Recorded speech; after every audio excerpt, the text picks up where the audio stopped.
Hello. Welcome to the AgostoAllElite Podcast on this Sunday. It is a beautiful Sunday morning. Let's get to it. 7, I'll be right back, okay? Okay. In order, that's my sister. Okay. My sister here. I'm in the living room on this Sunday morning. So, in order, alright, that's my sister. So, let's get to Dynamite. Let's start with Dynamite. Okay, let's go start with that. Alright, here we are. It's okay. Let's start with that. Let's talk about AEW Dynamite. So, apparently, the show featured Blood and Guts versus Golden Elite versus the BCC. We got Boltris and Adam Cole under a tag title shot. Jungle Boy winning his first singles championship at AEW and more. Technically, it's not in canon titles, but anyway. Let's go to Blood and Guts. Let's talk about the Blood and Guts. The marquee attraction for this episode was Blood and Guts match. The Golden Elite assembled to take down the Blood BCC. The sides were set with Mega, the Bucks, Hangman Page, Kota Ibushi against Moxley, Castagnoli, Yuta, Kentashi, Pac. The setup was 2 rings closed under a steel cage. All 10 men entered, and the match came decided by submission or surrender. The match roughly 1 hour. It was clean fighting until Moxley entered the 5th with screwdriver to stab Mega and Hangman. Hello? Anyway, Mox also added Blood and Glass equation by dumping a fucking full of shards onto the mat, so wrestlers had to turn taking bumps on the glass. With 9 men entering, Moxley brought a bed of nails. He dropped the Mega onto the device torture, also blind slammed onto the gruesome pallet of pain. That set up Ibushi as the final competitor for about 20 minutes remaining in the broadcast. Ibushi took control of the battle, battered Moxley. Before we get to the finish, there are a few crazy moves to mention. Yuta and Matt Jackson climbed to the cage where Jackson went on a commotion retrain of nice suplexes. Also, Pac hung from the ceiling cage to drop down for a double stomp, then Nick Jackson through the table. The finish came down to 1 team united, 1 team combusting. The BCC were in control when Noda and Mega dodged a corner attack that resulted in Claudio smashing Pac. Pac showing tension towards the shadow of the match long. Once the accidental contact happened, Pac bailed on the match. Don Callis sensed swinging the momentum. He called for Takashi to exit as well. Those departure made 3 versus 5 favor the Golden Elite. The Golden Elite handcuffed Mox to the ropes, took care of Claudio. The isolated Yuta for Heyman to choke him out with a chain. It looked like Yuta's head was going to pop up his shoulders. The commentator explained that Moxley surrendered to save his BCC mate. So yeah, Blood and Guts lived up to his name since they were blood and fear of guts. The match was pretty badass, even though they used broken glass, a bed of nails. The violence and overboard, in my view, never veered to gross side or trashy side. They were playing cool sequences such as Bushi and BCC submissions while Claudio did the giant swing. The danger spots brought the thrills and chills as the match climax fit the cups. It still felt like a fight without showing their hand on the eventual winner. Unfortunately, the story of the finish was not satisfying. AEW injected a new storyline between Claudio and Pac into a mix of watered down and Elite's victory. Sure, it made sense for Pac to lead, but it made an online bastard. Or was it the time to tell that story? I was assuming it was Rush Child to set up ROH for a Honor main event. That they were in a pinch, needed an injury replacement, and Mark Briscoe on a pay-per-view. I saw all the reason why it's done. I still like it as a viewer with Pac and Dashi Bailey. Felt more like a whimper. It would have been epic. War Trish to the point. I do say they have visual of Hangman choking Yuta was definitely deserving victory. So let's also jam through the rest of Dynamite. FTW champion John Boy won title from Hook. Tarzan Boy played a JV entrance tune. Lights went out. Video editor showed Jacob Perry barring Jungle Boy Persona in the Desert. His new song was Symphonified by Beethoven. Perry also wrestled leather pants and changed in gear. The spot in the match was Hook superplexing Perry off the apron. Perry used 3 checks down the stretch. He kicked Hook blasted on the elbow to the back of the head. It wasn't enough to keep Hook down. Perry grabbed the FTW title belt one into another, and they sandwiched. Referee Paul turned in the corner. Hook did a suplex through a 3 count, but the referee was still down. Hook tried to revive the official. Perry struck with a tie belt as for a non-jet. Perry lying on the top of the ring with satisfaction with the FTW title. Hook brought the Achar in the match with the character work from Perry. He firmly established himself a heel in so many ways, taking away the fan fight poppers, reason enough to earn a score. Replaced with a classical music that would have single and just plain mean. Perry's new attitude was also shown in being content to win that countout. Hooks made sure not to win that matter. On top of that, Perry's embraced MJF's advance advice with cheating ways. All that together worked. Perry's firmly cemented a scoundrel. The story with Hook is finished. Revenge we had will be glorious. The blind eliminator tag finals. MJF Cole defeated Santa Guevara Garcia. Before the bout, AEW aired another bonding session between the Bonchoros. They ate spicy food, accidentally got drunk, hit a double close on the waiter. Their friendship grew closer.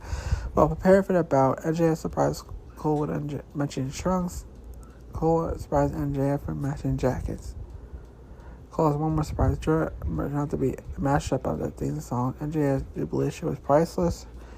The match was built around delivering the double clothesline. MJF Cole worked towards several times with a big payoff. Guevara Garcia even had Destiny hit a double clothesline first. The big moment came after Cole planted Garcia on the panel at Sunrise, tagged to JF, double clothesline, the counter up the excitement. MJF paid the pin to win. So that everything seemed right in the world. Cole had to shit on her flanks when the referee handed the world title to Cole during the opponent's celebration. Cole was mesmerized by goal. He gave the belt to Joe Tsai. MJ called Cole, Cole tried to play up, no big deal. The crowd tried to hug it out. They did, however. MJ was broken and staying the sting high behind Cole's back. The prize for winning the tournament was a tag title shot. MJ Cole will wrestle FTR for AEW World Tag Team Championship at the July 29th edition of Collision. FTR came out for stare down. There was a lot going on in MJ Cole's story arc. First addressed more trouble in Cole being Green Goblin for the world title, made clear heel in terms of how the story got unfold. All this trust could have been blushed by Angel's side. His eyes were jealous of Hogan's. It would felt MJF was mentally striking due to Cole's lust for Triple B. Overall, the comedy was for us, comedy or hilarious. Parallel actions can be cheesy, but just worth the respect. MJF being epic bias-less story that actually geared to a dance contest. It's a dance contest. Garcia's low-key steal the seed with Vital Seth got post, savvy legs that was so ridiculous fun to wait. Not to mention Garcia's aggressive pill does to the back of the referee later in the match. There was an Roderick Strong sad being ignored on the third wheel. That was the phone. Anyway, on top of that was a big double clothesline. That move was teased several times to set up the big upon delivery. As enjoyable as fun games are, AEW needs to make sure the match got FTR serious. FTR doesn't play a goofy game. So we go to notes with Goose Bavera's fight on Don Callis against Jericho through the day to try to dig a dirt if Jericho accepted off to join the Callis family. He left a meal in a swanky eatery. Jericho was sweatless, wearing his leather jacket. Does that count and go around no shirt, no student service? Rivette came out empty on the news. Sticking with the Callis family story, Jericho and Callis arrived together at the venue. Jericho was on commentary for the JSS tag team match after the loss. He greeted Sammy, good days, when he walked past him. If Jericho doesn't enjoy Callis, then his JSS group might be over anyway. Alright, we go to Dr. Breaker squash it, Skeleton Spurs away by Lockjaw submission. The segment brought nothing about show, but then the fans had a chance to chant DMD. Then we go to Darby Allin asking Orange Cassidy for a favor. He requests a shot for AR Fox at the AEW Championship. Fox helped Allin back in the days when Allin was hopeless. OC was cool with Allin, so he agreed in the match. Allin didn't say thank you. When the best friends did a team shake, eating handshake, Allin and Nick Wayne walked out the side, declined to participate. I still think the idea of the comedy, but I view Allin being a grateful jerk towards Cassidy. So yeah. So the start of the show, my book was Kota Ibushi. Ibushi looked like a star at AEW debut. He could be starting the main event scene. It was felt right. My match tonight was MJF Cole versus Guevara Garcia. We'll see, because double clothesline. And here's my thoughts on the show. It was a very enjoyable dynamite with solid action. Interesting character development. Blood and Guns rocked to the finish, in my opinion. So, yeah, it's my opinion. So, take it at a grain of salt. Alright, let's go to the Rampage spoilers. So, a new challenger for the AEW TNT Champ merged our last night's Rampage taping. It was filmed at the Dynamite TD Garden. According to the spoilers, Darby Allin won a 20-minute Rampage match on the top to a TNT Championship at AEW's All Out pay-per-view on September 3rd. The Royal Rampage battle saw Jeff Jarrett, Suzuki, Hardy, and Turkey and Allin and Swerve Strickland fight performance. Allin avoided various later spot attempts, Couldn't spot that of all being driven into the wheels of a skateboard. In the end, Allen connected the fine steer, bent both men outside. Strickland hit his back first, meaning Allen reversed with a title shot. Allen held TNT championship on 2 occasions. Most recent and in hand to Samoa Joe. Anyway.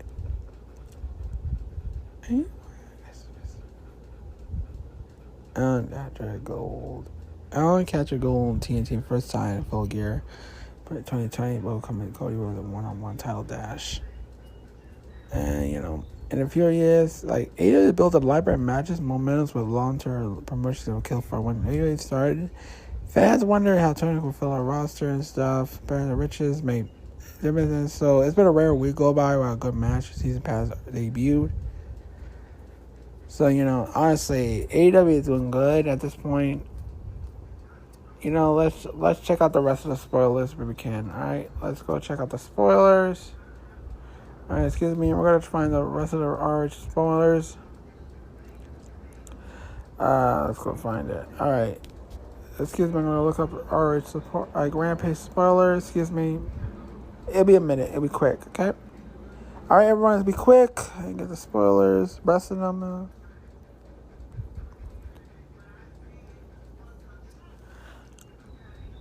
Alright, here's the rest. The Acclaimed Billy Gunn defeated Johnny TV, QT Marshall, Aaron Solo.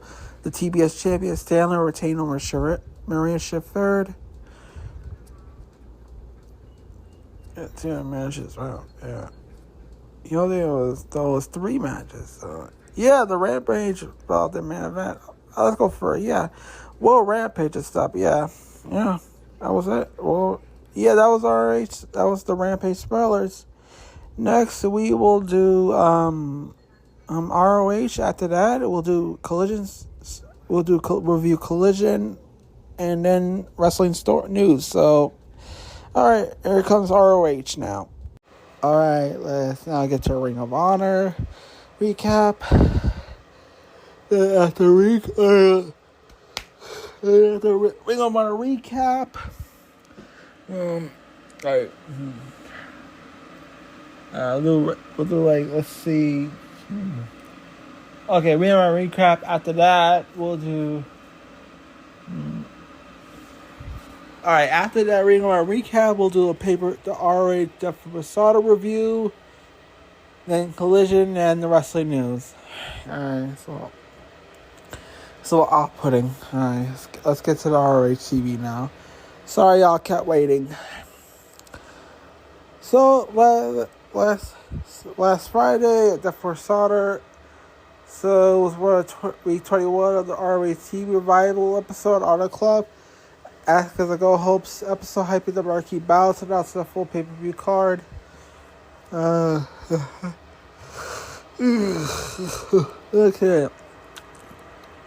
Started at the top. Casanova defends the RH World Champion against Pac.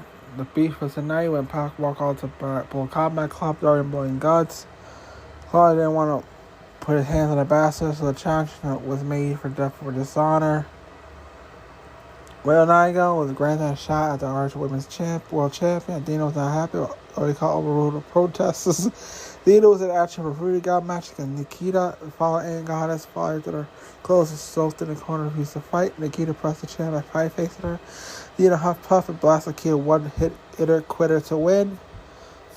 When Dino range unleashed, she continued attacking the mat. Willow eventually entered the scene. A smile, the chant, teased fisticuffs the challenger, but Dino bailed out for a call attack.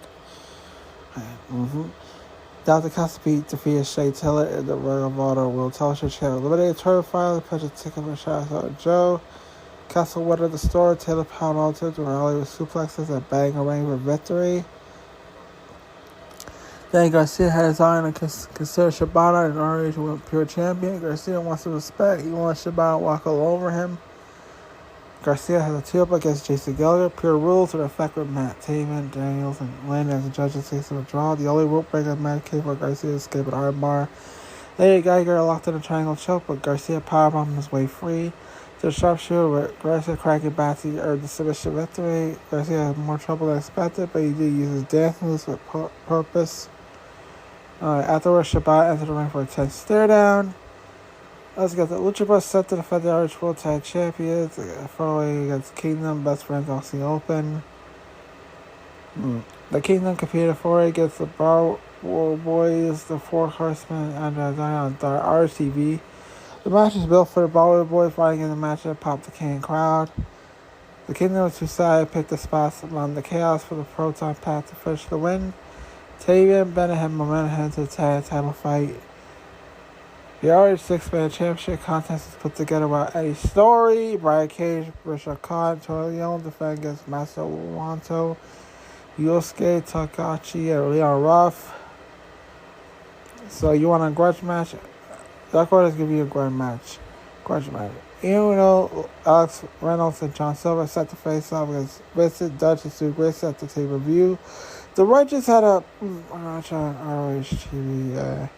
Handle business against the boys. Dutch step power work. Vincent closed with a cutter. Alright, came on the chair after the match. Stu was worried for a fight. He viewed the Dark Order assault, made an example of violence he seeks. Stu shot at No Mercy, hit the 9-foot backbreaker on the boy. The Dark Order ready to engage the Righteous to fight Final Order. That stipulation is considered dangerous in ROH. They agree with Stu. They grew weak, wasted time, fake friends. Dark Order going to take out their frustration on the Righteous. No mercy, no remorse, no honor. This is good from us. Sets up the story. Then Tony Khan and a Lucha Libre contest to complete the paper lineup. Commander will take on Gravity, who's Bandia's brother. The 0 Hour pre-show includes Edge Andrade, Dante Martin with JJ, Anthony Henry, Leah Hirsch with Trisha Dora, Josh Woods with Trisha Williams, Pierre Rule, A.R. Fox with Shane Taylor. RAC has a handful of other matches to show. Fumihami Yushi defeated Dora in a round of attention. Shin tried to tie by attacking the way. Tub counter for a clothesline. The Tub Power with RHE Powerbomb, spinning crucifix powerful for the win. Josh Wood dismantled Jane Stone, a Pure Rules contest. Down the council, Daniels later with judges. Stone were early when Owen won by wins aggression. Stone grabbed the ropes for a second time when grabbed at a great fire angle. Woods finished with a blitz offense. A big knee straight to the chin was followed by suplex in a quarter for the win. Leo Hirsch battled Michael Matthews. Hirsch's amateur wrestling made the difference in this competitive contest. Hirsch transitioned from backslide to a powerful knee strike for a victory.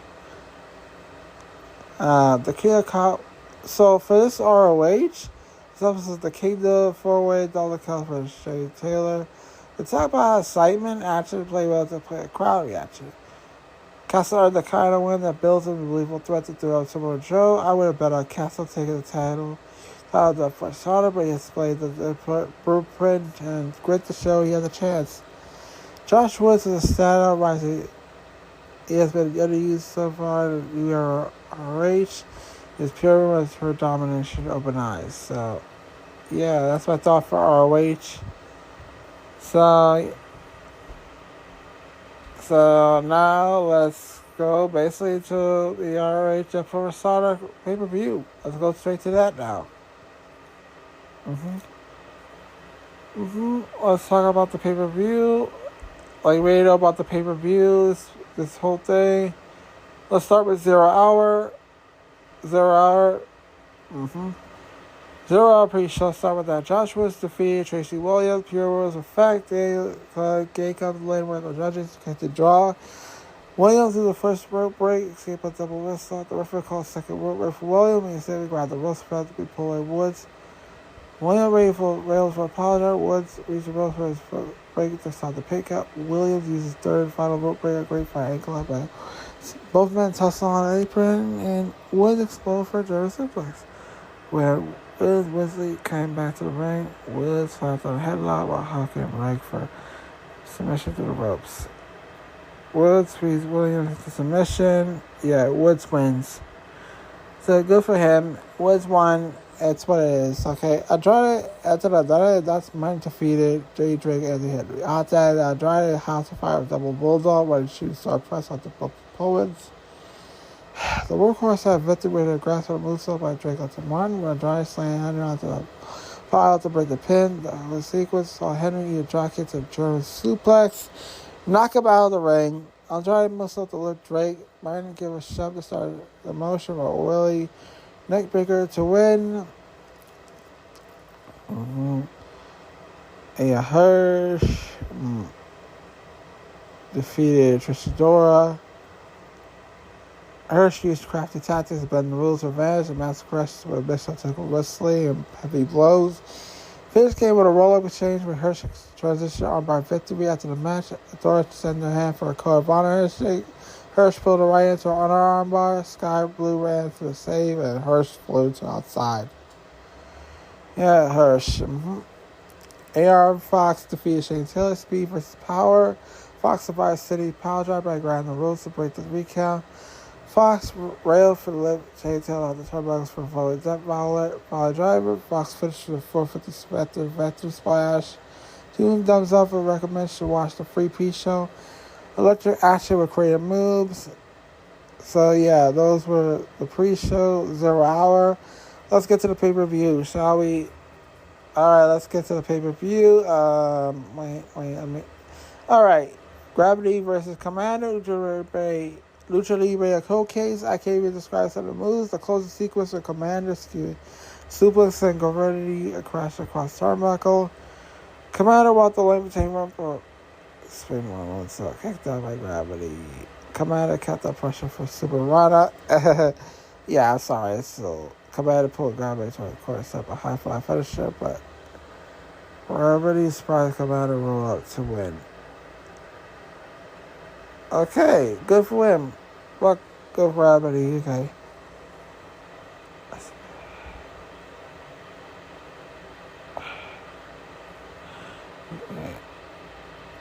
Alright, see what.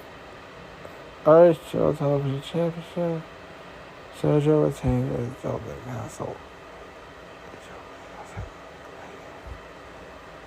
Really halfway during the match, the contest. Rick plays that crowd. Joe won with Chris Silver Blue Foot, but Castle fought Peter Power. Peacock Power. The boys held Castle a few times to avoid hard. Illegally, when Castle fought Blue for suplexes, Joe ran the ring, threatened halfway fix this stroke, uses his powers to draw the referee eject the boys. The crowd got the decision. Meanwhile, it brought Joe time to cover. He returned up for a low blow kick and a calculated clutch choke to win. Castle passed out, so Joe retains. Good victory for him. The ROH World Tag Team Championship, Aussie Open versus Lucha Bros, the Kingdom of Best Friends.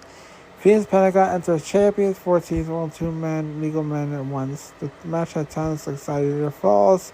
Down the stretch, Best Friends hit the flying stomp combo. 1, 2 Lucha Bros pulled the referee out of the ring onto his ass.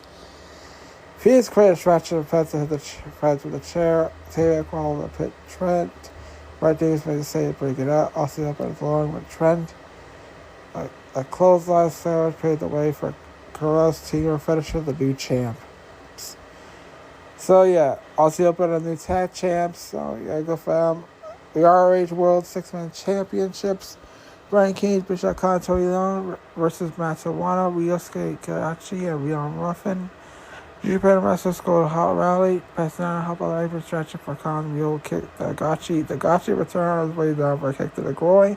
He shoved Khan to Nana Swoop for a small package. Leon made a save and make a ton of magic to see Ruffin show a hard line, but Leon caught him a swing slam. Ruffin surprisingly kicked out. Cage Khan cleared Wardlow tug off the apron. The embassy pulled Ruffin on the mat into the air for a free fall back down. Leon sat off his chest for the winning pin. Still the 6-man champions. So yeah. The ROH Pure Championship, Casara, Shabbat, retaining Garcia. Pure was effect with Daniels, Jacobs, Linton, Judges, case of jobs. Garcia literally danced around Shabbat. It was hilarious. The only rope break match came from Garcia early trying to escape a figure 4. This match, Eagle Park slugfest, technical wrestling. Climax came with Garcia hooking the sharpshooter. He looked too far back. Shibata grabbed his neck for a choke to escape. Garcia kept under pressure for Charleston suplexes. And Shibata unloaded a Trisha chops of his own. That starting Garcia enough and Shibata's current sleeper, but Garcia was falling upside downstairs, but hits were dancing downstairs and losing consciousness. Shibata released the finish for the penalty kick to the win. Now we go to the fight for our honor. Evil Uno, Alex Mendoza Silver versus Wrench, Duchess, Luguesa. No rules, and he goes.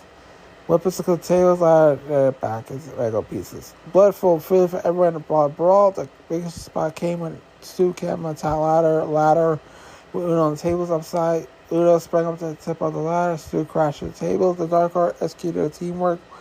Went in slant to Stu on foul attacks. And Lego, Uno made the cover to win.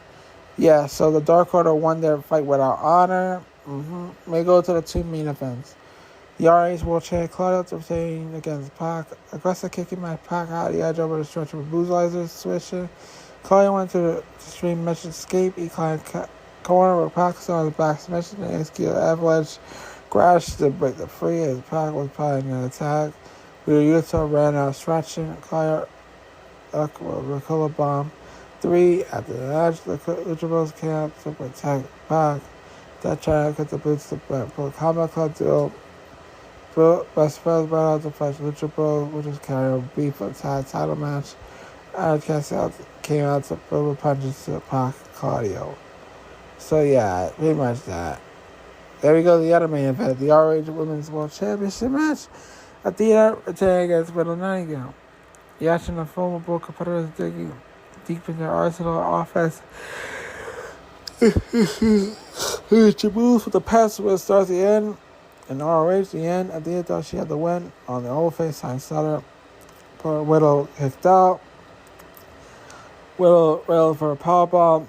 Dia kicked out. Widow pinned Athena. Pressed Athena on turnbuckle, working for Gordon with the powerbomb. However, Athena escaped past the Widow dead to the mat. Did hit the old face again. This time she went to a crossface submission rather than a pin. Widow tried to escape a high drama, and she could not. Widow passed out. The referee checked her on and awarded the win to Athena. Afterward, Athena showed respect to the opponent by raising Widow's arm and bowing. Yeah, that was the men's main event. Defu Sauter was to be a A+ level pay-per-view towards entertainment. The show, to me, was a blast of fantastic action. The matches told stories using ring work for great drama. And that's what I thought for the Sauter review. So yeah. Pretty much. So, next is Collision and Wrestling News. Alright, Collision. Okay. Collision emanated from the Prudence Center in Newark, New Jersey. The show features CM Punk telling lies, Stark stealing the success, the House of Black opening can whoop ass, and more. Let's go to it. CM Punk telling lies. Since CM Punk's return from injury, he has a high pay on self-shooting truths. He often likes to say, telling when I'm telling lies. CM Punk was telling lies on Saturday night. Punk didn't use that line in the episode, so they comfortable spouting out fibs and falsehoods. CM Punk's first lie occurred when confronting Ricky Starks in the open segment. Starks was in the ring with Tosha about celebrating his chain reign over Punk to win the Owen Hart's tournament. Starks defended his tactics in a way to get the job done by any means necessary. Don't talk to him about what is right and wrong. Talk to him about how silent and sexy he is. Starks was cooking on the mic, showing his charisma. Punk reluctantly claiming he was not out there to rain on Ricky's parade. Take alert, that's indeed Punk's purpose. Punk set it up smooth by sweet talking absolute. He was proud of Starks for winning. Stroked down, he blushed with a smile. Punk wasn't a hypocrite, he cheats before the win. Punk can live with the loss, but question was Starks could live when no deep down you can't beat Punk without cheating. And by that line, Punk reigned on Starks' parade. As Punk exited the ring, Starks mocked Punk's red bag. Punk turned serious. It looked like Starks had a nerve. Punk claiming to be the real world champion. He also threw shade MJF in the process of making that proclamation. That was line number 2. Punk was full of wild process evening. Punk is not the real champ. Injuries happen. That's life. Move on. Get the belt back. As Bravo, Punk has with the Clan. I fired curious. He haven't demanded a world title shot yet. Besides, Punk just lost to Starks. We could pretend this was equivalent to a non-title match. But the logic doesn't matter anyway, since Punk has no sanctioned championship to defend. And win our men's tournament final was Punk's most important match since his turn was a go-around. Take a serious world title bout. This loss knocked the legs out of the real world champ story. Punk is coming across as secure jealous. It's time for him to put up a show to regard that specific world champion angle. The promo segment continued with interruptions from Christian Cage and Darby Allin instead of an impromptu main event. Punk will wrestle Starks and Christian. The segment was hot with tension with Starks and Punk, then top it up with other players joining the mix as a backdoor to book an attack match. Impromptu main events are one of my pet peeves in wrestling, honestly. In the context of wrestling is more of a sport, it makes the approach look lazy, unorganized, stumble out a marquee match by blind luck. As a result, it takes the out of the illusion. AEW doesn't generally use that tactic. I hope this doesn't become a common part of Collision. Christian was amusing alright, but he'll shoehorn in there. He much admitted it by showing up early, but filled a contract obligation. The Luchadors at TNT champions so he could leave quickly. I suppose credits is over to Booker Man for addressing his appearance in a logical manner. The main event was over 30 minutes of wrestling and rocked the house. So-called good guy had early advance when Chris Starks and Christian had Hall get along. On the same page working together, they took control, isolating Punk, Hot Tag, Allin for starting to Christian, and Code Red to Starks. Allin followed for a suicide dive to Starks when he went for the suicide dive to Christian. Luchasaurus stood in the way and also comically. The match progressed isolated for Allin for a diving hot tag to Punk for body slams, rock kicks. Punk even did a tribute to Batman Bigelow with a cartwheel and a jumping splits as best he could do. And this was the main event. Punk continued with signature offense until he engaged his fist at fire fisticuffs. So Starks Punk landed a kick, both were down the mat. Punk crawled to tag and Allin. Starks was left high and dry when Christian was down and out on the floor. Starks lunged for a spear of desperation. Allin leaped over him. Allin ran on the ropes for a springboard attack. Starks met him in the air with a jumping spear. Starks hit a Russian bow, but Allin kicked down the cover. Starks set up a delayed vertical superplex. Allin countered for an advanced Scorpio death drop. Christian made the same on the pinfall. Punk took care of Christian on the outside of GTS. Meanwhile, Allin was ready for a coffin drive Starks as Brent was occupied with Punk. Luchasaurus shoved Allin off the turnbuckles. Starks lifted Allin for another Russian bow, but Allin countered for a roll-up. Starks reversed to position when two Starks grabbed the ropes, secured leverage for a 3. Starks snookered the win again. The main event was a lot of fun in my book. Personality clash. Several sequences were slick. Straight down and stretched down with Starks spears. I do wish they didn't waste a kick out of Rush Mount here. This is Starks' ace finisher. That should have been protected better. I've been critical of AEW's reliance on cheating finishes. I heard this one a keen cheat. I could tell only the viewer. It's a storyline tool executed by Starks himself through his own wits. It was a big difference for something like Outcast budgeting numbers game. AEW wants to make Starks a star player. It should prevail at view of the Punk. Imagine Starks being Punk's kryptonite. I can only dream how many times Punk can make a crybaby face when her Starks grabs the ropes for the win. So, let's jam to the rest now. Let's go to the rest of Collision. Switched by Jay White Robinson defeated Asher Andrade, Darday Martin. The Guns were ring support for support. Andrade railed. Cut short by Willie Cup Gold. Jay Juice split offense. Hung Andrade on a sit punch suplex ET and a Blade Runner to finish. Kennedy was supposed to finish out with caught by Strice. Gold, Hall got the wild end by some effort. Heat, some of Gold says the top of the charts. They lost blood to the but this was sure some reigns in the mix as serious contenders. Nero defeat. Colorado attack Miro behind stage. Dina's entrance. Honorable turn the fight to the Miro dodged a counter attack. I released her to the paid away to Dusky. Game more submission. Surprise hospitality as the match was sweet, but last time was a nice twist this action. Nobody was expecting Miro's opponent to strike first. Being Hammerado. AEW Thanksgiving. New York Squashes, I hope they keep a hot train rolling to by the largest man on the local scene. So yeah, that was a mural fight. Let's go to the AEW World Trio Champ. House of Black retains their claim Billy Gunn.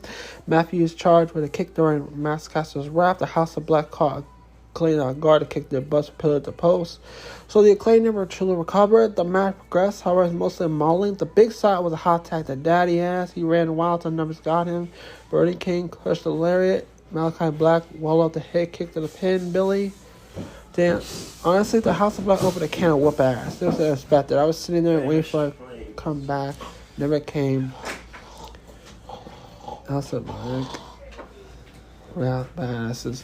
Also in my mind, I guess the House of Black open house gimmick is done, so they don't use it here. The aftermath of the match is what we remember most. Black whispered in Billy's ear before exiting. Billy went to the corner, unleashed his boots, and left in the ring to signify the retirement. The Acclaim were terrible in emotion. I don't know if it's a retirement moment, real or part of the story. I think it's a much for the stall for time AEW is ready to pull the trigger on a trio's child change. I want to be the mindset. I want it to be the mindset of same as Billy's last match. Now it sprung on me as a surprise. You know, the crowd would have erupted. The payoff was Acclaim winning the belts for Billy. Taya Valkyrie defeated Sky Blue. Taya to reboot like a little kid with disrespect, passed on the head. Blue did this on no favors while grabbing wrist lock off for Taya to shake her off like a child. Taya brought fire for a spear to the floor. Blue railed with a fly across the body. Taya was getting control on a sliding German suplex while Red Loca put Blue's boots on a curse Dr. Went after the match. Taya called out Dr. Baker D&D for a match next week on Dynamite. Taya brought her in game. This was kind of fun. It's possibly up for Taya's future. The action was funny and aggressive. The wrestling was huge.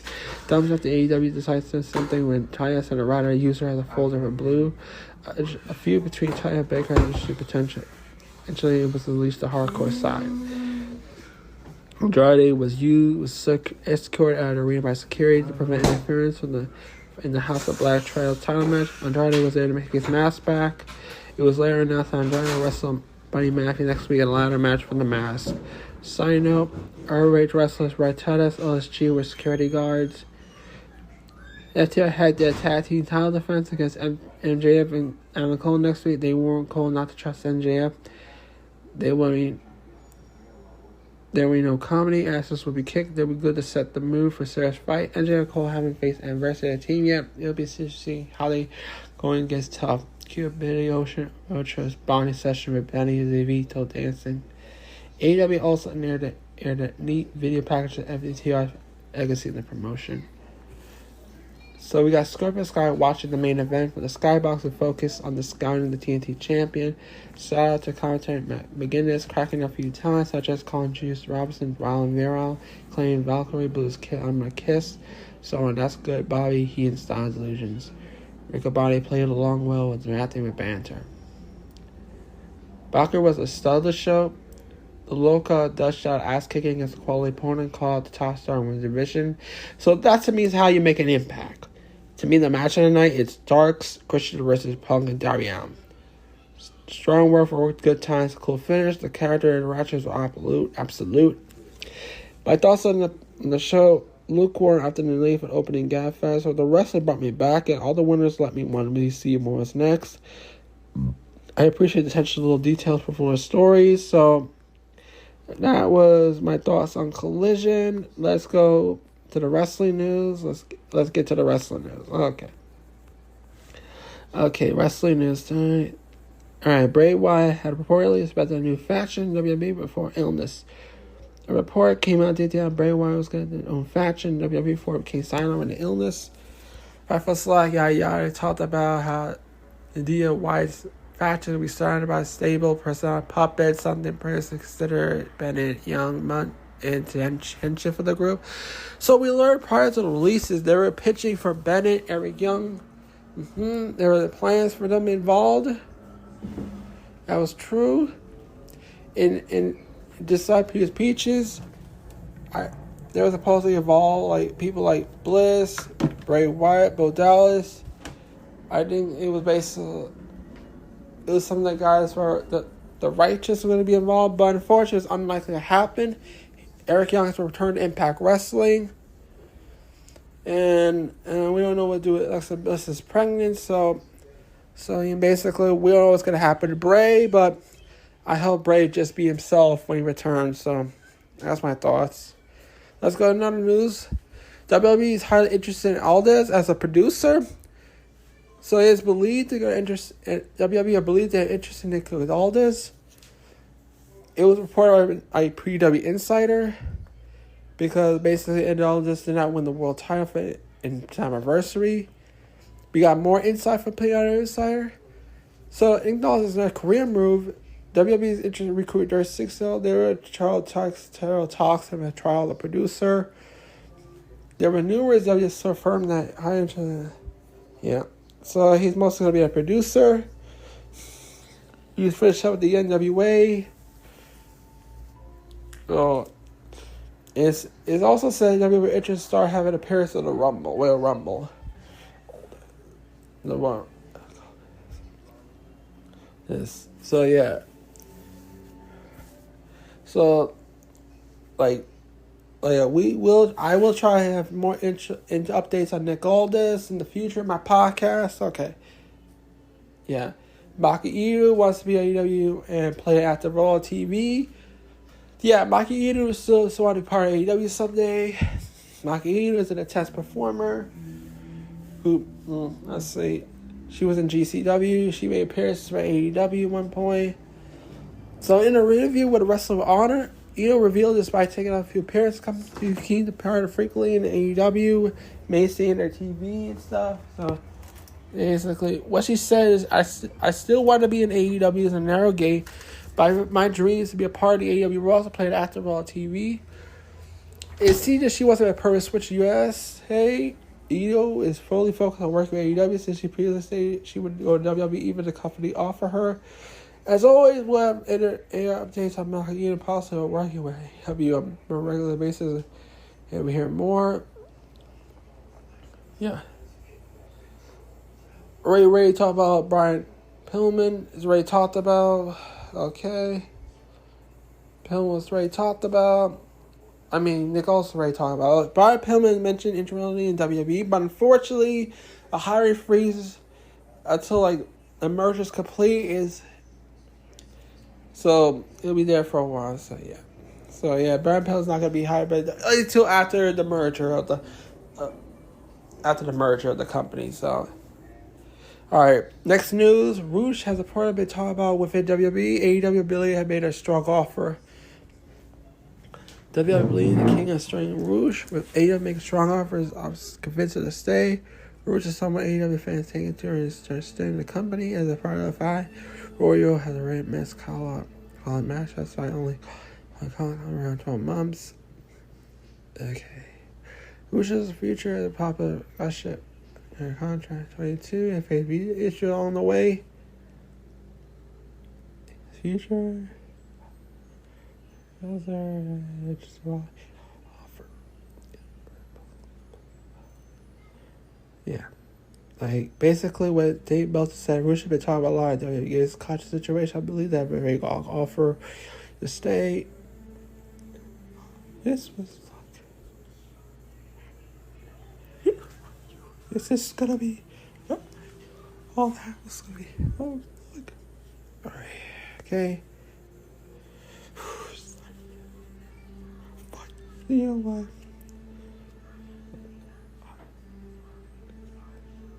He's not gonna do it. I will talk with him. I'm gonna try to talk with him. Listen. Just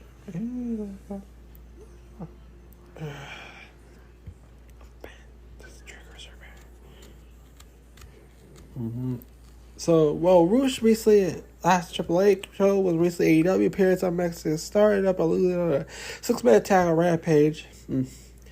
So, it's basically Roosh will sign with AEW mostly, but why not? Check reports slated to be in Detroit for SummerSlam weekend. The Hall of Famers have the arena for the premier live event on August 5th. Will be SummerSlam. A PW Insider reported The Undertaker slated to be in Detroit or the Summer SS weekend. Insider pointed out if the Undertaker's performance, the Dead One is in current plan for a 1 minute Dead show. So that's going to be paid power private itself. So there was also a report notes that a couple hours said the whole trial camp in Detroit is like the content will be filmed for W Network. That's potential display the Undertaker's presence. So yeah. That's WWE's plan with Mark Calloway. So yeah, pretty much. So yeah, that was all the wrestling news. This was AgostoAllElite Podcast. I'll see y'all next Sunday. Bye.